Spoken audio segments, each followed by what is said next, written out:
একটি অনুষ্ঠানের মধ্য দিয়ে বুধবার দুপুরে বালুরঘাট শহরের হাই স্কুল ময়দানে দক্ষিণ দিনাজপুর জেলার সবলা মেলার উদ্বোধন হলো।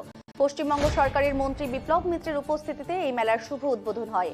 এদিন এই মেলার উদ্বোধনী অনুষ্ঠানে মন্ত্রী ছাড়াও উপস্থিত ছিলেন দক্ষিণ দিনাজপুর জেলার জেলাশাসক মিজিন কৃষ্ণা, পুলিশ সুপার চিন্ময় মিত্তাল সহ অন্যান্য বিশিষ্টজনেরা। এটি 8 জানুয়ারি থেকে 14 জানুয়ারি পর্যন্ত চলবে বলে জানা গেছে।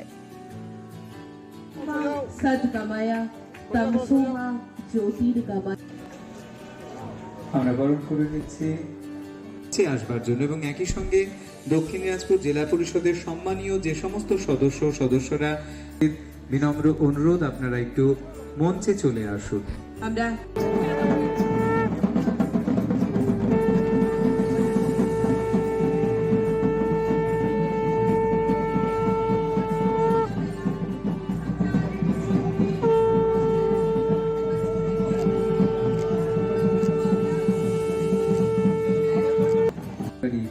দিন আপনারা